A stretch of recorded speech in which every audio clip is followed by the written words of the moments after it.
Selamat pagi anak-anak. Perkenalkan, nama Ibu Nora Nogeti. Ibu mengajar pelajaran bahasa Indonesia. Hari ini, Ibu akan membahas materi menulis surat lamaran pekerjaan. Pertama, Ibu akan mengajarkan tentang apa itu surat lamaran pekerjaan. Surat lamaran pekerjaan merupakan surat yang digunakan untuk melamar pekerjaan atau surat penjualan yang berhubungan dengan bagaimana Anda menjual segala potensi diri kepada instansi yang menyediakan lowongan pekerjaan. Baiklah anak-anak, kita masuk ke bagian fungsi. Bagian fungsi ini akan menjelaskan fungsi surat lamaran pekerjaan. Pertama, fungsinya sebagai tanda bukti tertulis pengajuan surat permohonan pekerjaan. Kedua, sebagai media atau alat komunikasi. Ketiga, sebagai bahan pertimbangan penerimaan pekerjaan. Dalam menulis surat lamaran, ada poin-poin penting yang harus kita pahami. Poin-poin penting yang perlu kita pahami dalam menulis surat lamaran dibagi menjadi 6. Yang pertama, gunakan bahasa yang baik dan benar. Bahasa yang baik dan benar adalah bahasa yang mudah dipahami. Yang kedua, tulislah kalimat yang singkat, padat, dan jelas. Ini dapat dikatakan kita tidak usah menulis bertele-tele atau kita langsung pada poin dan tujuannya saja. Yang ketiga, tulislah sesuai dengan permintaan instansi atau perusahaan. Karena dalam perusahaan itu biasanya ada 2 cara penulisan. Yang pertama, itu menggunakan tulisan tangan. Tulisan tangan ini sebagai nilai keterampilan untuk perusahaan. Yang kedua, itu menggunakan pengetikan. Di sini mereka dapat melihat kemampuan dalam menggunakan Microsoft Word atau Excel. Yang keempat, perhatikan kebersihan penulisan surat lamaran.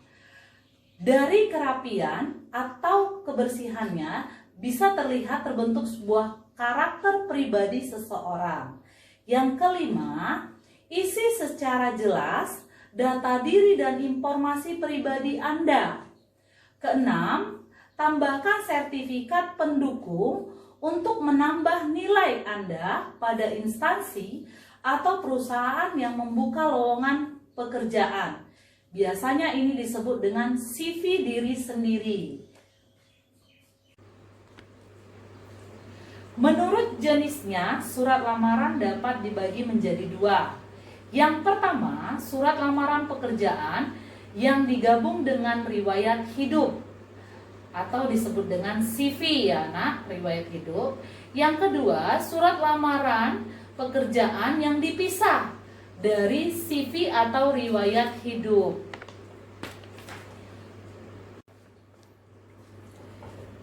Sumber-sumber informasi lowongan pekerjaan dapat kita dapatkan dari pertama, itu surat lamaran pekerjaan berdasarkan iklan media cetak.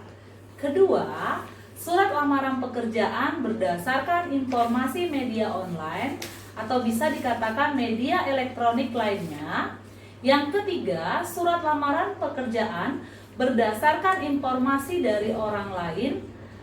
Yang keempat, surat lamaran pekerjaan berdasarkan inisiatif sendiri atau diri sendiri.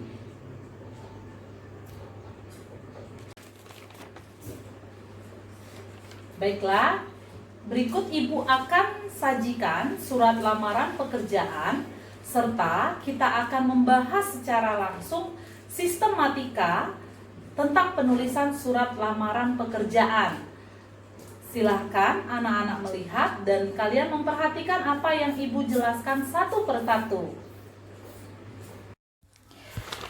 Berikut adalah contoh suratnya ya nak. Yang pertama itu ada di sebelah kanan atas tempat dan tanggal kota pembuatan surat. Yang kedua itu ada di bagian kiri atas hal dan lampiran. Hal dan lampiran adalah hal itu perihal pembuatan surat. Lampiran berapa jumlah surat yang terlampir di dalamnya. Yang ketiga itu pada sebelah kiri atas alamat surat atau perusahaan yang kita tuju. Ini adalah nomor 3, ini poin penting. Karena pembuatan surat lamaran itu perlu ditegaskan dengan alamatnya. Yang keempat adalah salam pembuka atau sapaan sesuai dengan kaidah bahasa. Yang kelima, kalimat pembuka. Kalimat pembuka adalah kalimat yang memperkenalkan diri atau kalimat yang menegaskan kita mendapatkan iklan surat itu dari mana. Nah, di bagian isi, yang bagian nomor 6 dan 7 adalah bagian isi. Itu ada 2 bagian isi yang 6 dan 7. Yang pertama, bagian isi yang isinya menuliskan identitas diri kita secara lengkap. Yang kedua, itu nomor 7, bagian isi yang dimana menulis tentang lampiran-lampiran yang terdiri dari syarat-syarat umum sebagai bahan pertimbangan perusahaan. Bagian ke-8 itu adalah salam penutup. Yang ke-9 itu adalah tanda tangan dan nama jelas. Demikianlah contoh dari sistematika surat lamaran pekerjaan. Ibu juga akan sajikan kepada kalian bagian-bagian surat lamaran pekerjaan secara sistematikanya.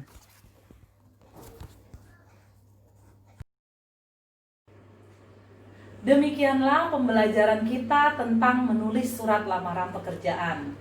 Semoga bermanfaat untuk kedepannya dan dapat diterapkan ketika akan melamar pekerjaan. Sekian dan terima kasih.